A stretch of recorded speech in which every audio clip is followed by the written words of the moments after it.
Mesdames, Messieurs, peuple congolais, j'interviens ici d'abord comme un lanceur d'alerte et puis comme un éveilleur de conscience et enfin comme un politico-intellectuel, c'est-à-dire un lettré, libre et dégagé. Je ne suis pas engagé à quelque chose, mais je suis dégagé, donc je suis libre, je suis un électron libre. Donc, je fais part de mes analyses, des points de vue sur des problématiques et enjeux plus ou moins partagés. Mais au cœur de ces enjeux, ma conscience restera toujours au-dessus de l'appartenance. Ce que je définis moi-même ma liberté de conscience. Mesdames, Messieurs, peuple congolais, je vais ici vous nourrir le débat sur la situation congolaise. Oui, donc j'introduis ici le manifeste de récupération et de restauration de l'État congolais. Mesdames, Messieurs, peuple congolais, je vous informe que durant les 35 ans de la dictature sauvage et barbare du type Goulag de Sassou et d'Nguesso, le Congo a trop souffert d'une baisse cognitive générale. Oui, pendant cette dictature de Sassou Nguesso, cette dictature France-Afrique médiévale, en ce début du XXIe siècle. Mesdames, Messieurs, je vous rappelle que le Congo a trop souffert d'une baisse générale de la cognition du cerveau. Quand on parle de cognition, on parle du cerveau. Donc on ne réfléchit plus assez.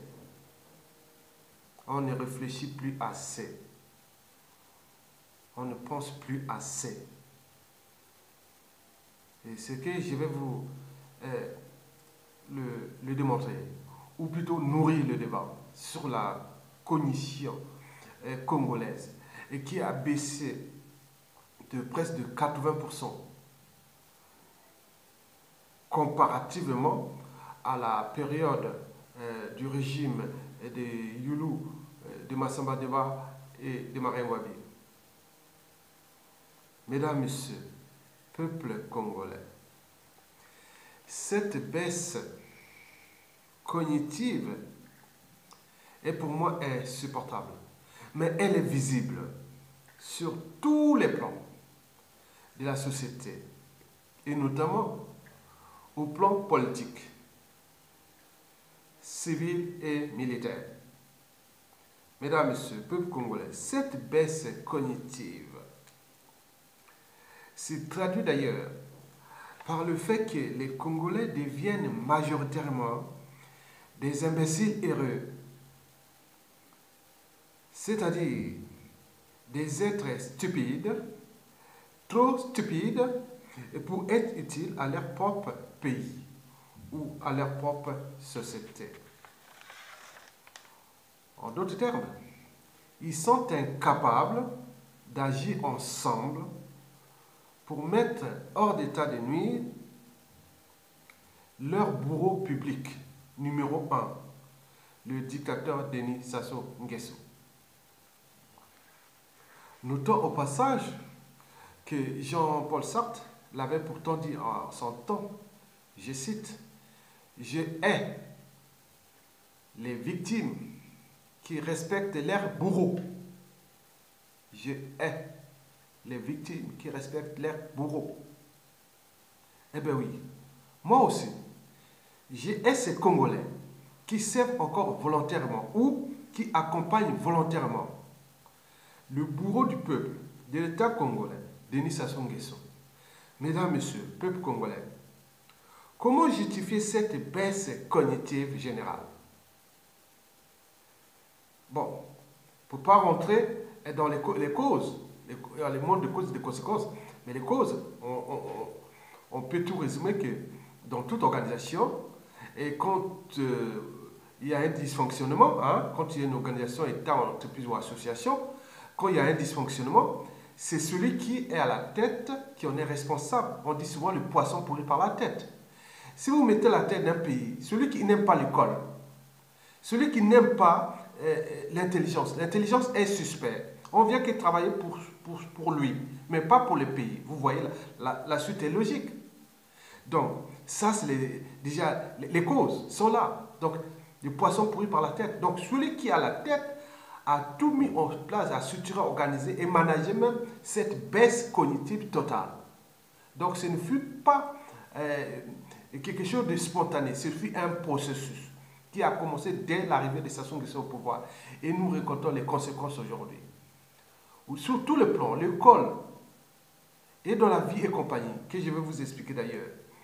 Mesdames, Messieurs, peuple congolais, comment justifier cette baisse cognitive générale? Bon, il suffit d'observer les mentalités, les habitudes et les comportements des Congolais. Et sur différentes échelles. Eh bien oui, individuel, local et national, et même à l'international, c'est-à-dire au niveau des diasporas congolaises. Et que constatons-nous? Qu'est-ce que j'ai constaté? J'ai constaté que, les Congolais font désormais plus appel à l'émotion plutôt qu'à la raison et à la réflexion. Oui, les Congolais font désormais plus appel à l'émotion et plutôt qu'à la réflexion et à la raison. L'exemple qui est très simple, il y en a plein. Regardez Sassou Nguesso. Bon, ailleurs, en Europe, on disait non, c'est un humain, c'est un Africain, c'est un Noir, il dirige ce pays, donc il est certainement Congolais. Ça, c'est la logique. Mais nous, qu'est-ce qu'on a constaté au Congo? On dit que Sassou Nguesso, c'est un nordiste. Donc, il est du nord du Congo et de la région de la Kivu. Donc, par conséquent, étant donné la mentalité, habitude et comportement d'éducateur, donc par association, tous les nordistes et les gens de la Kivu sont comme lui, c'est pareil. C'est comme si on va, bon, Sassou est du nord, moi, Ayatonga, je suis du nord aussi, donc par association, je suis comme Sassou. On nous impose comme ça, par association. Sassou est de la région de la Kivu, moi aussi, je suis de la région de la Kivu. Mais le paradoxe, c'est que quand on voit les comportements de Sassou et de moi qui est aussi de la Kivu, et le général Jean-Marie Michel Bokoko qui est aussi de la Kivu, donc on peut tout à fois avoir une part de réflexion et d'analyse. Mais là-bas non, c'est par association, c'est bon. Comme on dit, Sassou c'est incompétent, tueur, assassin, voleur et autres. Donc tous les gens qui sont du Nord ou de sa tribu Mboshi et de tout ça, c'est pareil. Donc ici, on sait un peu d'interpréter les choses. On dit, bon, inversons l'interprétation. Ici, un policier blanc tue un noir et par association, hein, tous les blancs sont des tueurs. Ou si le policier est situé au nord de la Loire, c'est-à-dire au nord de la France, et tous les gens du nord de la France sont tous des tueurs, sont des assassins, et comme ça. Vous voyez la baisse des réflexions. Donc, les gens n'ont pas encore franchi la barrière de la raison. C'est-à-dire du doute, du raisonnement, de la vérité, de la réflexion. Non, de la conscience d'ailleurs. Moi, je dis que quels que soient les enjeux, ma conscience sera toujours au-dessus de l'appartenance. Moi, je suis du Nord, je suis vraiment 100% de la région de Sassou Nguesso. Nos villages sont proches, mais regardez mon comportement. Est-ce que par association, oui, tout ça, voilà. Donc, ça s'est traduit par des injures, des menaces, et oui, appel à la violence, beaucoup de choses comme ça, des deux côtés. Donc, moi, je lutte que non, ça se dégage, je suis du Nord, ma région, moi je suis du Nord, ça soit fait quand même du mal au pays, mais on nous vit autre, mais eux, ils pensent qu'au Nord, et inversement. Donc, il y a des gens au Sud, ils disent, ah oui, attendez, le jour où ça va partir, vous les Nordistes là, vous les gens là, voilà. Donc, vous voyez ça. Et les gens du régime, ah tiens, tu fais attention, parce que les gens là vont venir nous tuer. Attention, vous voyez, déjà, ça c'est l'art de diviser pour régner. Mais c'est contre-productif. Et nous voyons les conséquences aujourd'hui. Et ça parce que nous n'avions pas encore franchi les barrières de la raison. Parce que je ne peux pas comprendre que malgré toutes les situations que nous vivons ici en Occident, en tant que Noirs, Parfois, on se rend compte qu'on est plus en sécurité entre avec des blancs qu'entre noirs. Où est le problème? Oui, oui, il y a un problème. Parce qu'eux, ils ont franchi la barrière de la raison. Ils ont fait ce qu'on appelle les sociétés constituées. Il y a le droit et la morale. Même si la morale est personnelle, mais le droit des sociétés constituées, il est là. Il est là, donc il agit. Mais nous, on n'a pas ce sens. Donc, on cherche toujours à prendre tout par association. Cela veut dire que la responsabilité politique, civile et autres est souvent par association, au lieu d'être individuelle. Est-ce qu'il y a association, s'il y a eu complicité de crime, est-ce qu'on a demandé à tous les nordistes au Congo que vous allez accompagner Sassou Nguesso pour tuer la population du Poul, les sudistes et autres?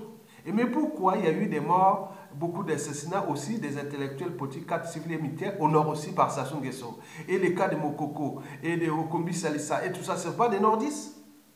Donc on se demande, on se retrouve. Et dans le cas même du Congo, Brazzaville, pour nourrir les débats, par exemple le cas de la première guerre du pôle, 93-94, là on a zappé, on se dit non, ça va. Mais non, nous c'est le problème du Nord. Vous voyez déjà ça. Donc on ne peut pas construire un pays en zappant de manière récurrente les parties de notre histoire. Et zappant la réalité. Non, c'est pas possible. Et pourquoi? Parce que les gens n'ont pas encore franchi cette barrière de la raison. Et cette barrière de raison est d'autant plus n'est pas franchissable parce que déjà la baisse cognitive est totale. Les gens peuvent plutôt jouer la culture des émotions. Il fallait qu'on ne construise pas une société par les émotions. Mesdames, Messieurs, ceci dit, oui, en conclusion, c'est-à-dire ces facteurs sociopolitiques et de cet environnement social et autres antisocial et criminogènes qui aujourd'hui influent sur l'expression de nos gènes. Et ces gènes qui sont aussi liés à la cognition, donc fait baisser considérablement l'expression de certains gènes qui sont liés à la cognition. Et donc on voit les résultats. Donc c'est des injures, c'est des violences, c'est des pleurs et autres, c'est des comportements primitifs. Et donc nous devons tout justement lever là parce que au niveau du cerveau, parce que cette situation de baisse, comme on dit, la nature a horreur du vide. Quand il y a baisse cognitive, le cerveau, c'est ce qu'on appelle la plasticité du cerveau. Et est donc obligé de trouver d'autres circuits pour s'exprimer. Donc il s'exprime soit par là. Les fonctions reptiliennes, c'est-à-dire primitives, et que nous connaissons, la violence, l'agressivité, la peur, autres, qui sont aussi l'expression de nos émotions. Donc tout est bloqué au niveau des émotions, on voit aujourd'hui. Et quand vous voulez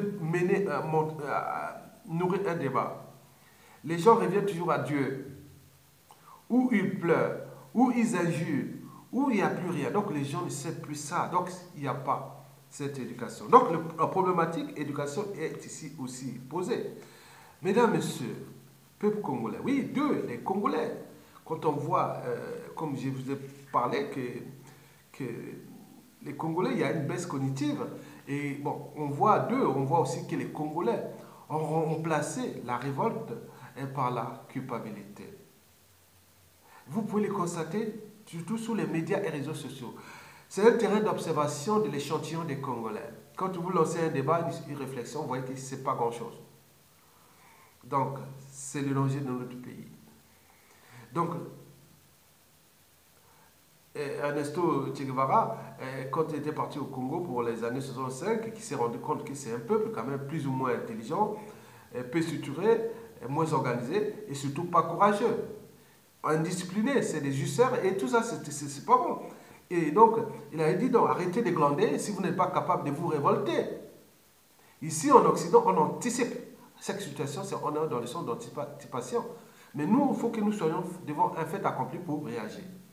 Nous, on nous a laissé ces pays, une mosaïque des tribus, chacune avec ses intérêts particuliers et partisans. Nous n'avions pas depuis, c'est un peu de constituer cette mosaïque au niveau de repenser l'organisation politique, économique et autres. On n'a jamais agité des neurones. Et pourtant, les outils existent partout dans le monde. Il suffit de copier et d'adapter à la sauce de notre pays. C'est-à-dire la sauce culturelle. Comment organiser les pouvoirs politiques, économiques et autres dans notre pays. Donc, chaque fois qu'on veut nourrir ces débats, on se retrouve confronté à cette conscience réfractaire. Mesdames, Messieurs, oui, les Congolais s'encouragent mutuellement à se complaire dans l'ignorance, dans la bêtise, et dans la médiocrité. Vous pouvez constater, par exemple, la paresse intellectuelle est totale. Parce qu'on dit que ce sont les idées et qui mènent le monde. Donc, on construit un monde meilleur par les idées. L'idée, c'est au cœur de la pensée. Parce que la pensée, c'est faire entrer un facteur en tant qu'on ait un résultat. L'idée, la pensée, la réflexion, la raison, les idées et compagnie sont ce que nous interprétons à l'échelon macroéconomique et comme le progrès social, le progrès économique, le développement et autres. Mais comment on peut commencer s'il y a une paresse intellectuelle? On ne peut pas construire un pays par la paresse intellectuelle. Ce n'est pas possible. Il faut que les gens, il y a des gens ont un cadre, un décor, un environnement, un milieu autre. Ils peuvent réfléchir sur les projets de votre pays. Mais là, il n'y a pas rien. Tous les jours, il n'y a que des boum, boum, boum, boum. Et les bars, débit d'alcool coulent à flot. Les gens ils sont bourrés tout le temps. Mais quand vous êtes bourrés tout le temps, et les gens pensent qu'à boire à l'alcool et à s'envoyer en l'air, c'est tout. Donc, regardez, c'est malheureux. Nous ne parlons pas de l'environnement dans lequel les enfants étudient au Congo. L'école, les collèges, les lycées et autres, ils sont à côté des débits de boissons, ça dort tout le temps. Mais on ne peut pas être dans un milieu comme ça. Et alors que parmi ces gens, ils ont étudié ici en Occident. Beaucoup sont des minimum bac et plus 2 qui sont là au cœur de ces états-là. Mais pourquoi n'appliquent-ils pas et autres? Parce que le poisson pourrit toujours par la tête. Dans une organisation, qu'elle soit État, entreprise ou association, quand il y a un dysfonctionnement, c'est que celui qui a la tête qui en est responsable. Le poisson pourrit toujours par la tête. C'est Sassou Nguesso qui est responsable? Non, pas tout seul. Il y a des complices. Donc, il ne faut pas attendre que Sassou Nguesso puisse décider de vous gérer parce que l'homme politique providentiel n'existe pas. Si vous êtes le pouvoir comme Sassou, individuellement, la somme des pouvoirs individuels font les pouvoirs du peuple. Donc, je suis un pouvoir et vous aussi. Sassou est sacré, vous aussi. Et tout le monde aussi. Donc, réfléchissez ça. Donc, on ne peut plus nourrir les débats. Bien sûr qu'il sera nourri pendant la suite de Sassou Nguesso. Nous utilisons les outils Internet, mais dès que la suite de Sassou, tout l'environnement social sociétal congolais sera repensé dans le sens de repenser cette condition. Mesdames, Messieurs, peuple congolais, oui, je vous dis, bon, je ne veux pas vous parler des occupations médiocres, il y en a plein. L'alcoolisme, les églises de réveil, les prières en série, les veillées mortuaires, la paresse hygiénique, regardez les cas de vie et l'alimentation, c'est au Moyen-Âge.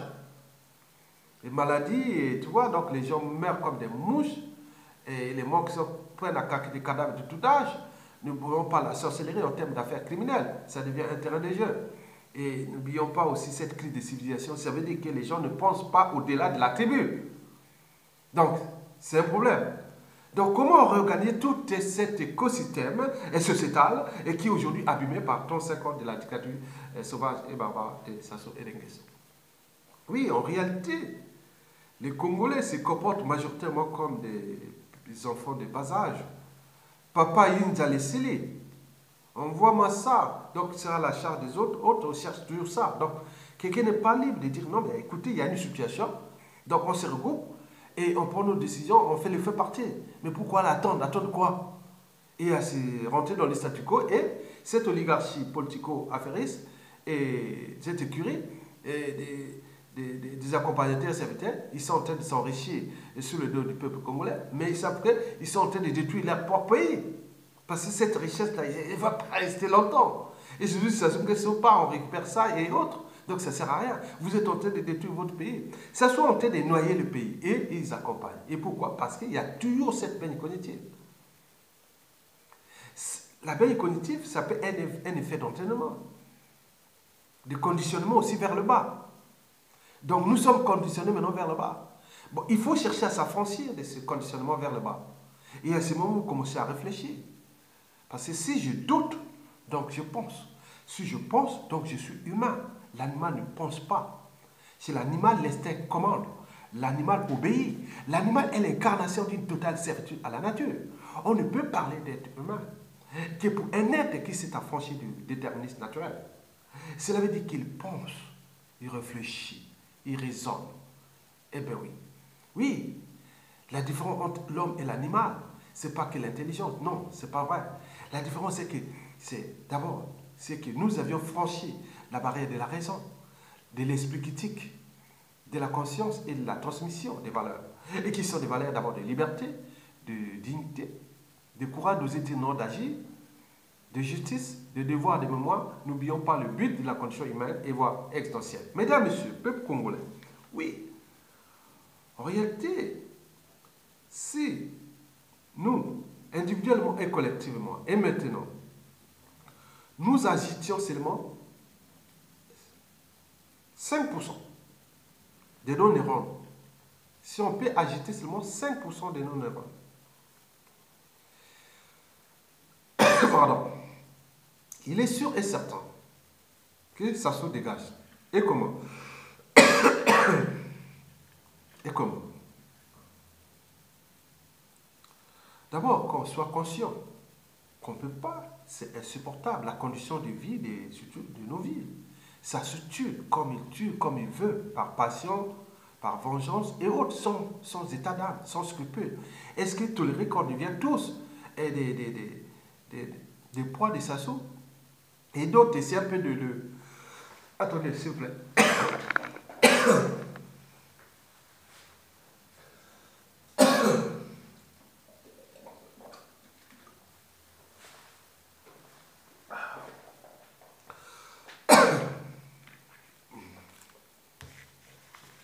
Bon.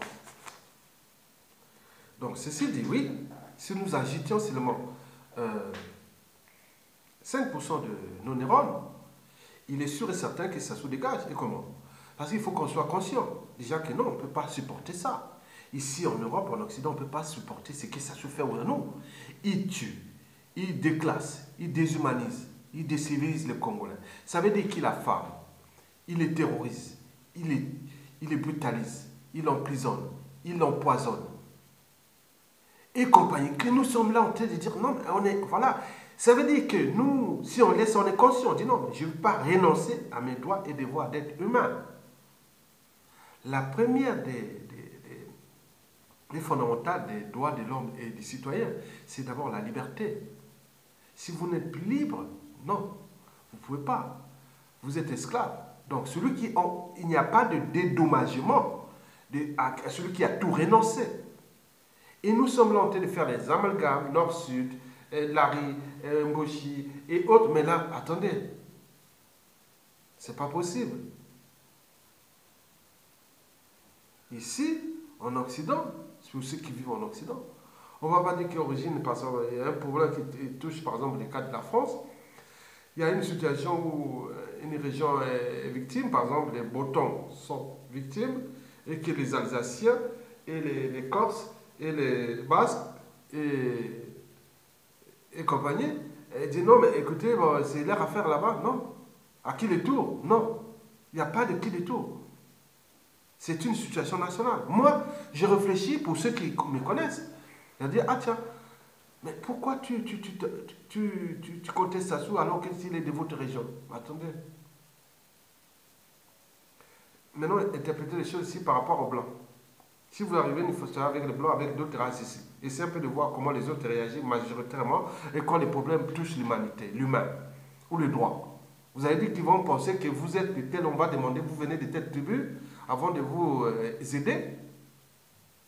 Donc il y a un problème dans notre conscience. Donc nous devons franchir la barrière de la conscience, être en pleine conscience. Mesdames, Messieurs, oui. Donc à éviter de faire des erreurs de type nord, sud, est, ça ne sert à rien. Nous avions un ennemi commun, qui s'appelle Denis Sassou Nguesso. Donc Sassou est en train de noyer notre pays. Il est en train de le noyer. Hein? Donc vous avez vu sur la dette, on a transformé des dettes privées en dettes publiques. Et le FMI, par tous les moyens, prétend le pétrole à monter un peu. Et comme les gens ne peuvent pas agir, ils sont obligés de lui donner de l'argent pour qu'il achète des armes et continue à détruire. C'est un marché. Donc on va vous détruire. Qu'est-ce que ça peut faire? Qu'est-ce que ça peut faire? Si vous n'êtes pas capable de vous révolter, arrêtez de glander, comme l'avait dit Che Guevara. Donc notre problème, c'est nous-mêmes. Sassou vit au Congo. Il se déplace au Congo, il rencontre des Congolais, même s'il a mis tous les moyens des renseignements que la France l'aide pour qu'il maintienne ce monsieur, et tous ces gens qui ont mis, il rencontre des Congolais, il se déplace au Congo, on sait qu'il va sortir là, il va aller à Brazzaville, je ne sais pas, souvent par hélicoptère ou par son avion, et puisque la route devient dangereuse pour elle, pour lui, et autres. Donc on le sait, ça ne se passe pas. Donc le monde ne sera pas détruit par Sassou.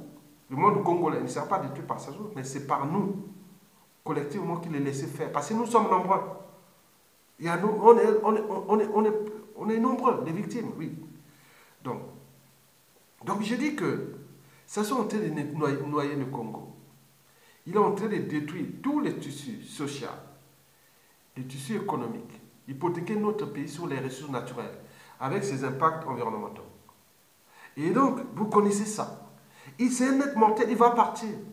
Il va laisser une poudrière. Et vous êtes là en train de voir les choses de que, tiens, tel accompagnateur, Bernard Kolela, Tchati Mabiala, ou même au nord à Mako, on dit Afima Yessa, et c'est quoi cette histoire? C'est leur monde. Donc, pour réussir un combat, il faut s'entourer des gens qui ont la même mission que vous. Le peuple est avec vous. Il reste des gens pour dire non, on zappe ces gens-là. Il faut leur comédie au moment que ça se tombe. Et c'est fini. Leur comédie a assez duré. Donc arrêtez de plaindre parce qu'ils savent que ils sont liés à Sassou. Leur sort est lié à Sassou. Donc ils sont obligés de se battre avec Sassou, contre le peuple ensemble. Mais en vous utilisant, parce que vous êtes là sur les intérêts, sur les conflits d'intérêts partisans, parce qu'il est de votre région, il est de votre... Mais attendez, ça ne veut rien dire. Ça ne veut rien dire. Moi, j'ai beaucoup de gens de